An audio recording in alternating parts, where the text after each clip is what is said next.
Imaginez vous réveiller un matin et pouvoir soudainement revoir après des années de ténèbres totales. Maintenant, imaginez découvrir quelque chose d'aussi choquant que vous souhaiteriez être encore aveugle. C'est exactement ce qui est arrivé à JN. Après qu'un traitement expérimental ait miraculeusement restauré sa vue, il a pris une décision qui allait changer sa vie à jamais. Il a gardé le secret pendant plusieurs jours, pensant préparer la surprise parfaite pour sa femme. Mais ces quelques heures ont révélé une vérité dévastatrice, cachée à la vue de tous depuis 20 ans. Qu'est-ce qui pouvait être si terrible qu'un homme demande le divorce le jour même où il devait célébrer son anniversaire de mariage? La réponse vous fera remettre en question tout ce que vous pensez savoir sur la confiance. La vie a cette façon de nous tester au moment où on s'y attend le moins. Pour John Peterson, cette épreuve est arrivée à l'âge de 35 ans, quand le monde s'est soudainement assombri. Un matin, il a ouvert les yeux sur un noir complet, une obscurité qui allait devenir sa compagne constante pour les 2 décennies suivantes. Les médecins ont appelé cela une dégénérescence rétinienne à apparition rapide, une affection rare et, disait-il, irréversible. En quelques semaines, John a dû apprendre une toute nouvelle façon de vivre. Des tâches simples comme faire du café ou choisir ses vêtements sont devenues des défis monumentaux. Mais John n'était pas seul. Sa femme, Mary, était à ses côtés à chaque étape. Elle a appris le braille avec lui, a réorganisé leur maison pour faciliter ses déplacements, et a pris en charge tous les aspects pratiques de leur vie. Elle est devenue ses yeux, son guide, son ancre dans un monde de nuit perpétuelle. « Tu as de la chance d'avoir une femme aussi dévouée », lui disaient ses amis. Et John y croyait. Mary avait transformé leur quotidien pour s'adapter à son handicap, sans jamais se plaindre. Elle gérait tout, de la lecture du courrier à la gestion des fiances. Leur mariage semblait s'être renforcé à travers l'adversité. Les années passaient, et l'obscurité devenait normale. John a tenté d'innombrables traitements, chacun apportant un nouvel espoir, chacun se soldant par une déception. Alors, quand son médecin a proposé une procédure expérimentale, il a accepté, non pas avec espoir, mais avec résignation. Cette fois, quelque chose a changé. Quelques jours après l'intervention, il a perçu de la lumière, puis des ombres. Peu à peu, des formes floues ont émergé de l'obscurité, puis la clarté. Les médecins ont parlé de miracle. Mais John préparait déjà une surprise pour leur anniversaire à venir. Il a décidé d'attendre quelques jours de plus avant de révéler qu'il pouvait voir. 3 jours. C'est tout ce qu'il lui fallait pour préparer la surprise parfaite. Mais pendant ces 3 jours, des années de secrets ont commencé à se dévoiler. En y repensant, John se demanda s'il n'avait pas toujours su, au fond de lui, que quelque chose n'allait pas si ses ogres sens avaient tenté de le prévenir. Les appels chuchotés qui cessaient dès qu'il entrait dans la pièce. L'attention de Mary quand le courrier arrivait.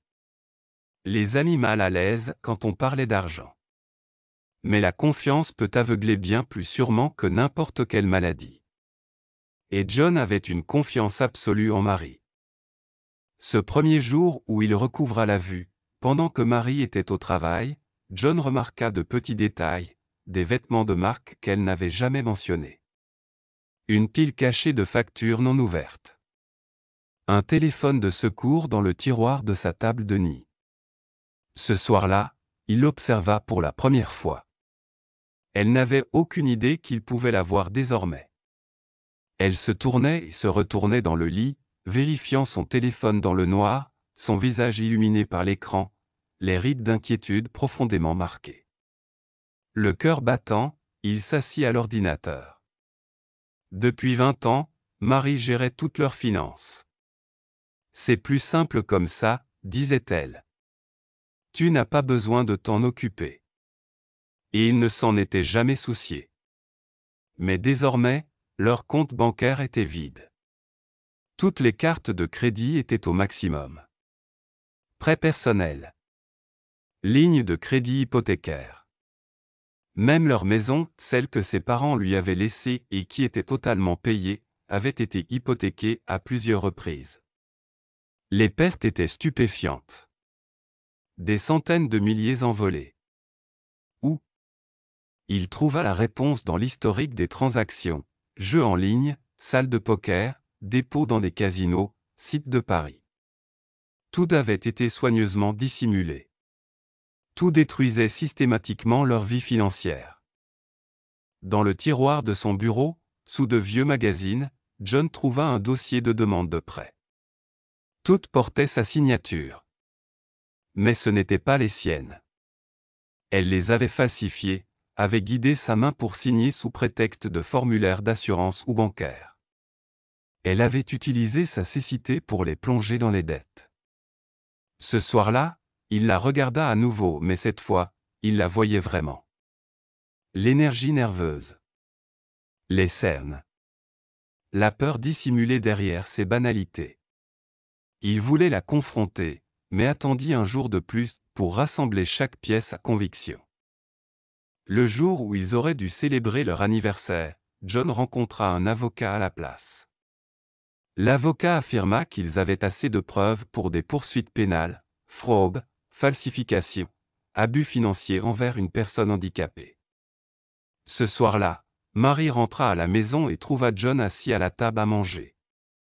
Des documents étalés devant lui.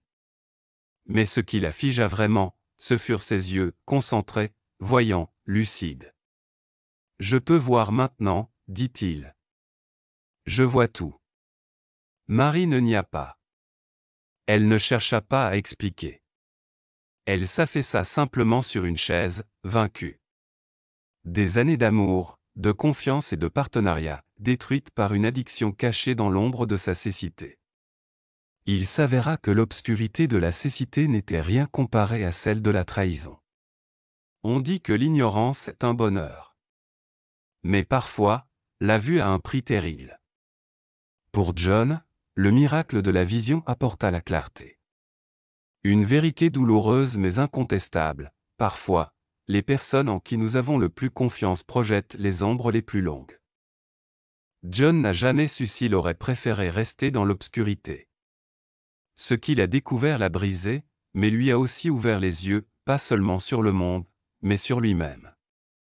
Il a appris que la lumière ne révèle pas seulement la beauté, mais aussi les ombres les plus sombres de ceux que l'on aime. Aujourd'hui, il reconstruit sa vie, non plus dans l'aveuglement de la confiance aveugle, mais dans la clarté douloureuse de la vérité. Car il a compris une chose essentielle, ce n'est pas la cécité qui nous empêche de voir, mais la confiance mal placée. Et parfois, ouvrir les yeux, c'est perdre un monde, pour enfin en gagner un vrai.